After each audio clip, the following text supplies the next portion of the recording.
এডেও দেদেওকৈ মাৰ্ঘেৰিটাত পুনৰ আৰম্ভ কয়লা সিন্ডিকেট। পেহেলগামৰ ঘটনাক লৈ সমগ্ৰ দেশ শোকস্তব্ধ। সকলোৰে অন্তৰত জ্বলি আছে ক্ষোভৰ জুই। তাৰ মাজতে ৰাজ্যত চলি আছে পঞ্চায়ত নিৰ্বাচনৰ প্ৰচাৰ। তেনে সময়তে মাৰ্ঘেৰিটাৰ পৰা অবৈধ কয়লা সৰবৰাহৰ অভিযোগ উত্থাপিত হৈছে। ওপৰ মহলৰ গ্ৰীণ সিগনেল নাথাকিলে চলিব পাৰে জানো অবৈধ কয়লাৰ সিন্ডিকেট।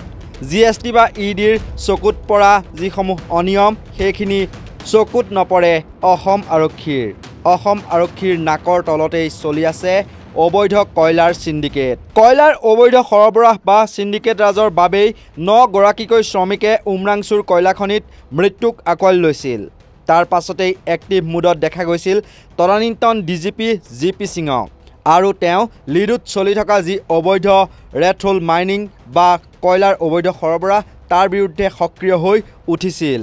অবৈধ ৰেড হোল মাইনিঙত উচ্চতম ন্যায়ালয়ে নিষেধাজ্ঞা জাৰি কৰি থলেও বা ৰাষ্ট্ৰীয় সেউজ ন্যায়াধিকৰণে কয়লাৰ মুক্ত খনন অবৈধ বুলি বাৰম্বাৰ কৈ অহাৰ পাছতো এতিয়াও সেই খনন চলি থকা বুলি অভিযোগ অসম জাতীয় পৰিষদৰ সাধাৰণ সম্পাদক জগদীশ ভূঞাৰ। এই সন্দৰ্ভত ভূঞাই ফেচবুকত আপলোড কৰে কেইখনমান কয়লা ভৰ্তি ট্ৰাকৰ ভিডিঅ'ৰ লগতে শ্বেয়াৰ কৰে কেইখনমান ট্ৰাকৰ নম্বৰ। এবাৰ ভালকৈ চাই লওক ট্ৰাককেইখনৰ নম্বৰ। এইসমূহ ফটো বা ভিডিঅ' ফেচবুকত শ্বেয়াৰ কৰি DGP আৰু হিমন্ত বিশ্ব শৰ্মাক মেনশ্যন কৰি জগদীশ ভূঞাই লিখিছে, কাশ্মীৰত পাক সন্ত্ৰাসবাদীয়ে চলোৱা নৰসংহাৰৰ বেদনাত সমগ্ৰ দেশ ভাৰাক্ৰান্ত। 140 কোটি ভাৰতীয়ৰ হৃদয়ত ক্ষোভৰ জুই জ্বলি আছে। ইফালে অসমত পঞ্চায়ত নিৰ্বাচন চলি আছে। এনেকুৱা সময়তো চৰকাৰী কয়লা মাফিয়াসকলে পৰহিৰ পৰা লিডু মাৰ্ঘেৰিটাৰ পৰা অবৈধ কয়লা সৰবৰাহ পুনৰ আৰম্ভ কৰি দিছে। সিন্ডিকেটৰ ভাষাত এণ্ট্ৰি খুলি দিছে। কেইদিনমানৰ পূৰ্বে 3জন বিখ্যাত কয়লাৰ চোৰাং বেপাৰী গোবিন্দ চেত্ৰী, সুনীল গুৰুং আৰু বি গণেশৰ বাসগৃহত EDয়ে ৰেড কৰিছে। গুৱাহাটীত গান্ধী নামৰ শিল মাফিয়া এজনৰ ঘৰতো ৰেড কৰিছে।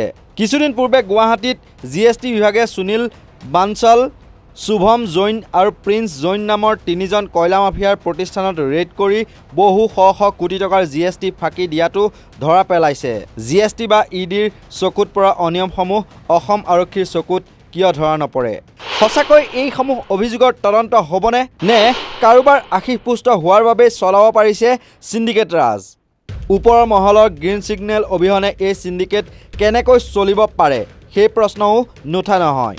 ওপৰৰ মহলৰ পৰা তলৰ মহললৈকে সকলোৱে মোটা অংকৰ ধনৰ টোপোলা লাভ কৰে নেকি বুলিও এতিয়া চৰ্চা নচলা নহয়। বিৰোধীৰ ওপৰত হেনচকু ৰাখি বাছি বাছি গ্ৰেপ্তাৰ কৰা মুখ্যমন্ত্ৰীয়ে এইবোৰ অভিযোগৰ পাছতো চকু মুদা কুলিৰ ভাৱত অৱতীৰ্ণ হয় নেকি সেয়া সময়ত হ'ব লক্ষণীয়।